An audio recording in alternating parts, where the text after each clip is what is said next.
Hello दोस्तों, आज हम पढ़ेंगे कक्षा 8वीं का अध्याय नंबर 2 जिसका नाम है रैखिक समीकरण। रैखिक समीकरण समझने से पहले सबसे पहले आपको पता होना चाहिए कि चर और अचर क्या होता है। एक चर में रैखिक समीकरण, चर क्या होता है ये हमको पता होना चाहिए, है ना। ये जब आपको रैखिक समीकरण समझने से पहले आपको चर के बारे में पता होना चाहिए। चर वे संख्या जिनका मान कभी भी फिक्स नहीं होता है, अस्थिर होता है, उसे बोलते हैं चर।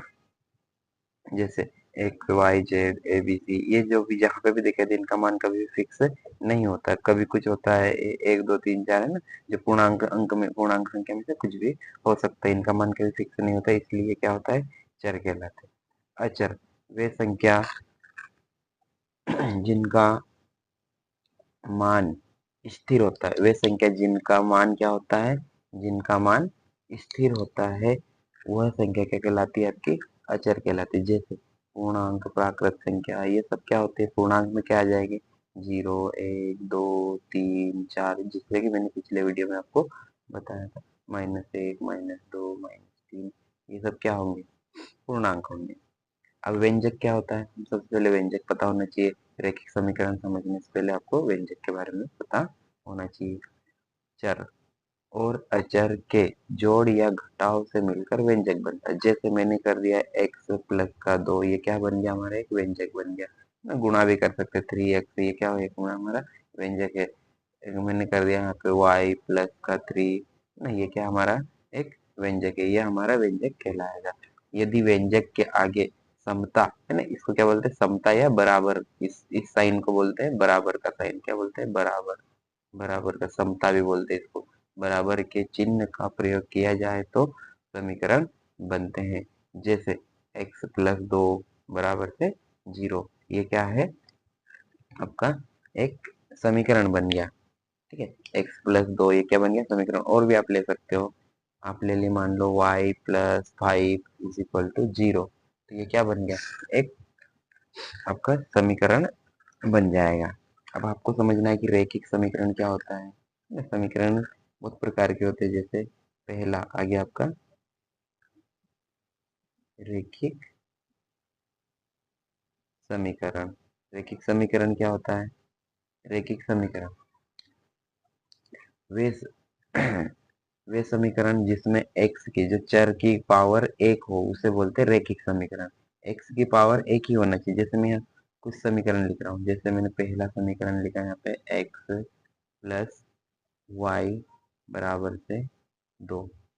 ठीक है, फिर एक और लिख रहा हूँ मैं, x² प्लस वाई बराबर से 3। एक और लिख रहा हूँ मैं, y³ प्लस 3 बराबर से 0। ये मैंने कुछ समीकरण लिखे, इसमें से आपको रैखिक समीकरण बताना है। रैखिक समीकरण कौन सा है इसमें, रैखिक समीकरण जिसमें चर की घात एक ही हो। यहाँ पे देखो चर की घात एक है, यहाँ पे चर की घात एक है, एक ही रैखिक समीकरण है। यहाँ पे चर की घात 2 आ गया, इसलिए रैखिक समीकरण नहीं होगा। यहाँ पे x की घात 3 आ गया, इसलिए भी रैखिक समीकरण नहीं होगा। रैखिक समीकरण कौन सा होगा, जिसमें जो चर होता है, जो चर होते हैं, चर की अधिकतम घात कितनी होती है, चर चर की अधिकतम घात 1 होती है, चर की अधिकतम घात 1 होती है। वो कैसे समीकरण कहलाएगा, आपका रैखिक समीकरण कहलाएगा। अगला है आपके पास, यदि हमको पढ़ना है एक चर में रैखिक समीकरण।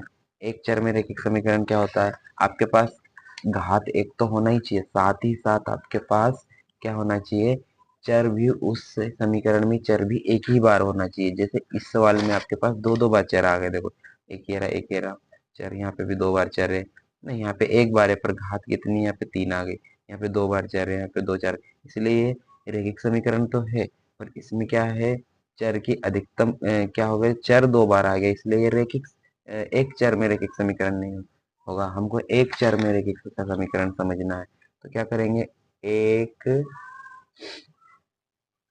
चर में रैखिक समीकरण, एक चर में रैखिक समीकरण, एक चर में रैखिक समीकरण क्या होगा।